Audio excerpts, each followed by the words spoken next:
Hello students, आज हम पढ़ रहे हैं डीएनए रेप्लिकेशन। डीएनए रेप्लिकेशन क्या होता है?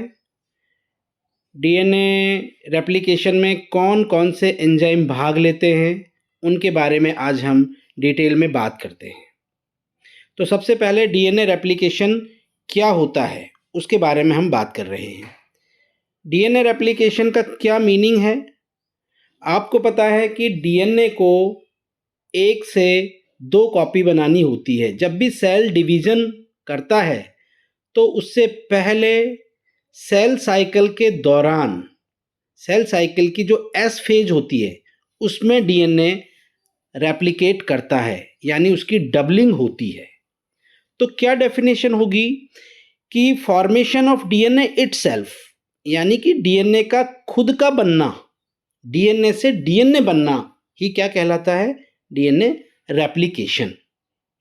अब डीएनए दो तरह के काम करता है, तो हम बात कर ले यहीं पर ही डीएनए के क्या काम है कि भाई एक तो ऑटोकैटालिटिक फंक्शन करता है, एक ये हेट्रोकैटालिटिक फंक्शन करता है। ऑटोकैटालिटिक का मतलब तो क्या है कि खुद की ही कॉपी बनाना, यानी डीएनए का रेप्लिकेशन करना। ये इसका कौन सा काम हो गया? ऑटोकैटालिटिक फंक्शन, यानी सेल्फ फॉर्मेशन। दूसरा हेट्रोकैटालिटिक फंक्शन क्या है कि ये एमआरएनए बनाएगा, सिंथेसिस ऑफ आरएनए, जिसमें मेन एमआरएनए है, फिर उससे प्रोटीन बनना। ये डीएनए का कौन सा काम हो जाएगा? हेट्रोकैटालिटिक फंक्शन। अब डीएनए रेप्लिकेशन बहुत ही कॉम्प्लेक्स मैकेनिज्म है। इस मैकेनिज्म को परफॉर्म करना है या डीएनए को रेप्लिकेट करना है तो उसमें बहुत सारे एंजाइम इन्वॉल्व होते हैं। वो एंजाइम कौन से हैं और क्या क्या काम करते हैं, उनके बारे में हम बात करेंगे एक एक करके। तो आप देखते जाइए डीएनए रेप्लिकेशन में कौन कौन से एंजाइम इन्वॉल्व हो रहे हैं। मैं आपको दिखाता हूँ डीएनए रेप्लिकेशन कैसे परफॉर्म होती है और कौन कौन से एंजाइम उसके अंदर आएंगे। आप देखिए, सबसे पहला जो एंजाइम होगा वो होगा हेलिकेज। हेलिकेज एंजाइम, जिसको हम रैप प्रोटीन भी कहते हैं, इसका क्या काम है?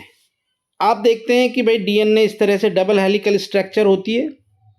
इसमें ये पहले एक स्ट्रैंड दोनों अलग हो जाते हैं और फिर न्यू स्ट्रैंड सिंथेसाइज होता है इसमें, ठीक है। तो डीएनए के अंदर नाइट्रोजनस बेसेस होते हैं, ये इस तरह से जो हाइड्रोजन बॉन्ड से जुड़े हुए होते हैं।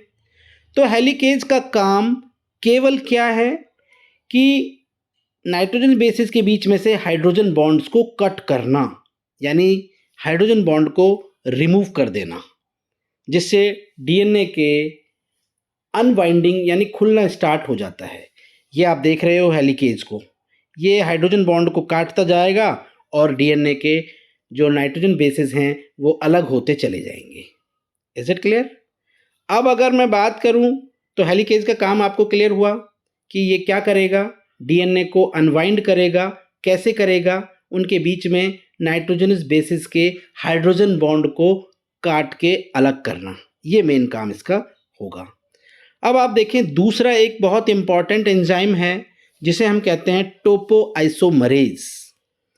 ये आप देख रहे हो एक टोपोआइसोमरेज एंजाइम है, सेकंड ये वाला। ये क्या काम करेगा? ये टोपोआइसोमरेज क्या करता है? फिर आप देखें कि ये डीएनए डबल हेलिक्स है, तो हाइड्रोजन बॉन्ड को तो काट दिया हेलिकेज ने, लेकिन इस नॉट को कौन खोलेगा? इस नॉट को खोलने का काम होता है टोपोआइसोमरेज का। अब ये कैसे करता है इस काम को? पहली बात तो मैं आपको बता दूं, टोपोआइसोमरेज का दूसरा नाम होता है डीएनए गायरेज। और ये क्या करता है कि डीएनए स्ट्रैंड में कट लगाता है, फिर इसको अनवाइंड करता है और फिर रीजॉइन कर देता है इस तरह से। यानी कुंडली को खोलना है, कुंडली को खोलना है, और जो सुपर कॉइलिंग होती है डीएनए की, उसको क्या करना है? उसकी टेंशन को रिमूव करना है, लूज करना है। Is it clear? तो भाई मेन काम है टोपोआइसोमरेज का क्या कि जो जहाँ पर भी नॉट आएगा डीएनए का कॉइलिंग का, यानी सुपर कॉइलिंग जो है डीएनए की, उसकी टेंशन को रिमूव करना। ये सुपर कॉइलिंग दो टाइप की होती है, पॉजिटिव सुपर कॉइलिंग और नेगेटिव सुपर कॉइलिंग। तो मेनली अगर मैं आपसे बात करूं तो ये नेगेटिव सुपर कॉइलिंग को लूज करता है। तो एक स्ट्रैंड में कट लगाता है और सीधा करके फिर जोड़ देता है उसको। और ये टोपो आइसोमरेज दो टाइप के होते हैं। कौन कौन से? टोपो आइसोमरेज फर्स्ट और topoisomerase second. Is it clear? तो फर्स्ट तो क्या करता है, एक ही स्ट्रैंड में कट लगाता है, सिंगल स्ट्रैंड में कट लगाता है, जबकि टोपो आइसोमरेज सेकंड है, दोनों स्ट्रैंड को एक साथ कट करता है। Is this clear? तो ये हुआ मेन काम टोपो आइसोमरेज का, जो मैंने नीचे इसमें नेक्स्ट उसमें आपको दिखाया हुआ भी है। देखिए टोपो आइसोमरेज का क्या रोल है। ठीक है, टोपो आइसोमरेज क्या कर रहा है ये सारा आप यहाँ से देख सकते हैं। डीएनए गायरेज इसको बोल रहे हैं, ये कट करता है एक स्ट्रैंड में और फिर रिजॉइन करता है, और जो सुपर कॉइलिंग होती है उसकी टेंशन को रिमूव करता है। जो दो टाइप के मैंने आपको बताए वो दोनों टाइप ये हैं। Is it clear? अब आप देखें थर्ड जो मेन प्रोटीन है वो क्या है, वो है आपकी SSBP, यानी कि सिंगल स्ट्रैंडेड बाइंडिंग प्रोटीन। आप देख सकते हैं सिंगल स्ट्रैंडेड बाइंडिंग प्रोटीन कहाँ है, ये रही सिंगल स्ट्रैंडेड बाइंडिंग प्रोटीन्स। ये क्या करती हैं कि टोपोआइसोमरेज और हेलिकेज ने जब दोनों स्ट्रैंड को कट कर दिया इनको, तो जैसे ही ये दोनों एंजाइम निकल जाएंगे तो ये तो बाद में फिर जुड़ जाएंगे, तो इनको स्टेबलाइज करते हैं, होल्ड करके रखते हैं, जिससे कि ये आपस में दोबारा से रिजॉइन ना कर सके। तो डीएनए स्ट्रैंड को स्टेबलाइज करने का काम किसका होता है? सिंगल स्ट्रैंडेड बाइंडिंग प्रोटीन का। अब हम बात करते हैं फोर्थ एंजाइम कौन सा है। फोर्थ एंजाइम काफ़ी इंपॉर्टेंट है और वो है आरएनए पॉलीमरेज। देखिए यही मैं आपको पहले बता दूं कि कोई भी जो ये डीएनए सिंथेसाइज हो रहे हैं दोनों स्ट्रैंड, ये डायरेक्टली कभी भी सिंथेसाइज नहीं हो सकते। इनको सिंथेसाइज करना है तो सबसे पहले आपको एक आरएनए का प्राइमर बनाना पड़ेगा, और आरएनए के प्राइमर बनाने का काम किसका है? आरएनए पॉलीमरेज का। इस आरएनए पॉलीमरेज का दूसरा नाम होता है आरएनए प्राइमर। इसको नहीं, ये आरएनए प्राइमर तो बनाएगा, लेकिन इसका दूसरा नाम होता है प्राइमेज। प्राइमेज। जब भी कोई डीएनए सिंथेसाइज होगा तो सबसे पहले का जो स्टेप होगा वो होगा प्राइमर का बनाना, और इस प्राइमर को बनाएगा केवल और केवल आरएनए पॉलीमरेज। मैं आपको दिखा दूं आरएनए पॉलीमरेज की कैसी स्ट्रक्चर होती है। आरएनए पॉलीमरेज की स्ट्रक्चर को अगर आप देखें तो देखिए क्या है उसके अंदर। ये आरएनए पॉलीमरेज है। प्रोकैरियोट में आरएनए पॉलीमरेज केवल एक ही तरह का होता है, जबकि यूकैरियोट में आप पढ़ेंगे 3 टाइप के। Only 1 type of RNA polymerase prokaryotes के अंदर। ये पूरा आरएनए पॉलीमरेज एंजाइम का कोर पार्ट है। कोर यानी ये देखिए, ये तो पूरा है आरएनए पॉलीमरेज, या जिसको हम होलो एंजाइम बोलेंगे। ये होलो एंजाइम है। इसके 2 पार्ट हैं, सिग्मा फैक्टर और कोर एंजाइम। सिग्मा फैक्टर है जो आरएनए सिंथेसाइजिंग को इनिशिएट करता है, और कोर एंजाइम होता है वो आरएनए को बनाता है। इसके अंदर कोर एंजाइम में 5 यूनिट्स होती है, alpha, alpha dash, beta, beta dash और ओमेगा। और सिग्मा फैक्टर बहुत लूजली जुड़ा हुआ होता है, जो इजीली यहाँ से हटता और जुड़ता रहता है। तो प्रोकैरियोट में ये 1 टाइप का ही होता है केवल। आप देख सकते हैं only 1 type of RNA polymerase, जबकि यूकैरियोट में 3 टाइप के आरएनए पॉलीमरेजेस होते हैं। देखिए कौन कौन से हैं और वो क्या करते हैं। आरएनए पॉलीमरेज फर्स्ट, जिसका मेन काम होता है आरएनए बनाना, आरएनए को बनाना। आरएनए पॉलीमरेज सेकंड, जिसका मेन काम है एमआरएनए बनाना। और आरएनए पॉलीमरेज थर्ड टीआरएनए बनाएगा, साथ ही जो आरएनए है इसका एक 5S आरएनए भी बनाएगा। आप देख सकते हैं यहाँ पर क्या क्या बना रहा है ये, एक तो tRNA और एक बना रहा है 5srRNA। तो ये यूकैरियोट्स के लिए है, जबकि प्रोकैरियोट में केवल एक ही टाइप का आरएनए पॉलीमरेज होता है। अब आप देखिएगा नेक्स्ट एंजाइम कौन सा है। नेक्स्ट एंजाइम आपका आता है डीएनए पॉलीमरेज, जो सबसे इम्पॉर्टेंट होता है। आप देख सकते हैं ये है डीएनए पॉलीमरेज, एक एंजाइम जो इस डीएनए को सिंथेसाइज कर रहा है। तो डीएनए को बनाने वाले एंजाइम का नाम होता है डीएनए पॉलीमरेज, जो 5 टाइप के होते हैं प्रोकैरियोट्स में। तो स्पेशली वैसे आपने जनरली 3 ही टाइप के पढ़े होंगे RNA polymerase, first, second, third, लेकिन प्रोकैरियोट में मैं आपसे बात करूंगा तो वो होते हैं 5 टाइप के, जिसमें सबसे पहला आप देखें कौन सा है। देखिएगा, आप देख रहे हैं एक ये लीडिंग स्ट्रैंड बन रहा है जो कंटिन्यू है, इसको बना रहा है डीएनए पॉलीमरेज थर्ड। यही डीएनए दूसरे स्ट्रैंड पे ये टुकड़ों में डीएनए बना रहा है, जिन्हें हम कह रहे हैं ओकाजाकी फ्रैगमेंट्स। लेकिन ये टुकड़ों में बन रहे हैं, इसको हम कह रहे हैं लैगिंग स्ट्रैंड। तो अब आप जो गैप देख रहे हो इनके बीच में, इन गैप्स को फिल कौन करेगा? DNA polymerase first. Is it clear? Gap Okazaki fragments के गैपों की फिलिंग, ये गैप जो हैं इनको भरने का काम करेगा डीएनए पॉलीमरेज फर्स्ट।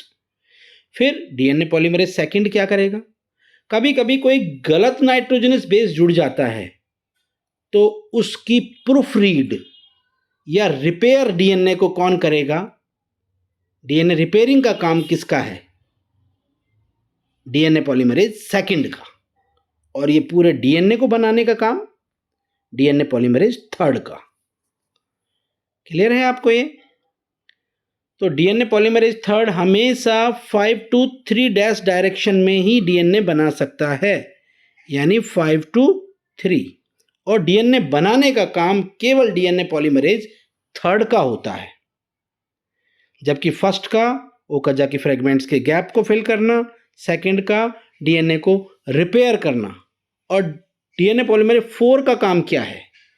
जब प्रोकैरियोट्स में म्यूटेशन होता है उस दौरान ये एक्टिवेट होते हैं, म्यूटेजेनेसिस यानी म्यूटेशन के दौरान एक्टिवेट हो जाते हैं, और जो एरर आ जाती है वहाँ पर डीएनए को रिपेयर करने का काम होता है डीएनए पॉलीमरेज 4 का। म्यूटेशन के दौरान जो एबनॉर्मलिटी आई है उसको करेक्ट करता है डीएनए पॉलीमरेज 4। और डीएनए पॉलीमरेज 5 है, वो भी डीएनए के रिपेयरिंग में ही काम करता है। Is it clear? ये सारा आप देख सकते हैं, अगले उसमें मैंने दिखाया हुआ है स्लाइड में। ये देखिए, डीएनए पॉलीमरेज फर्स्ट क्या करेगा, सेकंड क्या करेगा, थर्ड क्या करेगा, 4 क्या करेगा, 5th क्या करेगा। इन सब के काम जो मैंने आपको बताए हैं वो सारे यही हैं। नेक्स्ट एंजाइम आपका आता है डीएनए लाइगेज। लाइगेज का मतलब होता है जॉइनिंग एंजाइम। ये क्या करता है कि जो ओकाजाकी फ्रैगमेंट है उन सबको सील करने का काम करता है। लैगिंग स्ट्रैंड में जो अभी आपने देखे थे ओकाजाकी फ्रैगमेंट, उनके जो सेगमेंट्स हैं, ओकाजाकी फ्रैगमेंट्स हैं, उनको सील करने का काम करेगा कौन? DNA ligase. फिर आपका नेक्स्ट एंजाइम आता है न्यूक्लियेजेस। न्यूक्लियेजेस जो केवल न्यूक्लियस में ही होते हैं, और ये 2 टाइप के होते हैं, एंडोन्यूक्लियेज और एक्सोन्यूक्लियेज। एंडोन्यूक्लियेज का काम क्या है? ये देखिए, ये डीएनए है तो डीएनए के बीच में कट लगाना है, तो बीच में कट लगाने का काम होता है एंडोन्यूक्लियेज का। और किनारे से काट के अलग करना है, वो होता है एक्सोन्यूक्लियेज का काम। तो टर्मिनल से डीएनए हेलिक्स को काटना एक्सोन्यूक्लियेज का, और मिड से काटना एंडोन्यूक्लियेज का काम होता है, जो रेप्लिकेशन और बाकी अन्य कामों के लिए इसकी आवश्यकता होती है। और लास्ट में एक एंजाइम आता है पायलेट प्रोटीन, जो काफ़ी इम्पॉर्टेंट है, अभी रिसेंटली ये डिस्कवर हुआ है। कहाँ मिलता है? ये मिलता है कुछ सर्टेन बैक्टीरियोफेजेज और वायरसेस के अंदर। आप देख सकते हैं M13 वायरस में, 5174 में, R17 इन वायरसेस में मिलता है। और ये करता क्या है?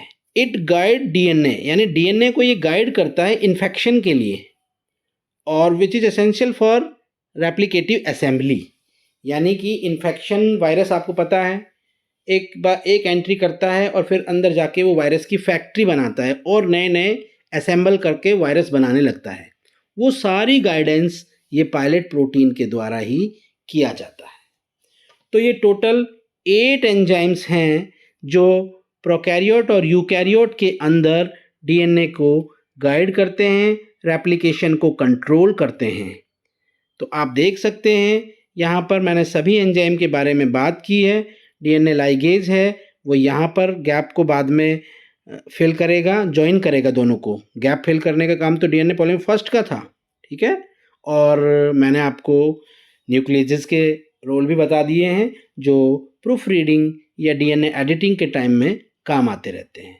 तो आज की क्लास में इतना ही काफ़ी है कि कौन कौन से एंजाइम कैसे कैसे वर्क कर रहे हैं। नेक्स्ट क्लास में हम मैकेनिज्म ऑफ डीएनए रेप्लिकेशन के बारे में बात करेंगे। Thank you.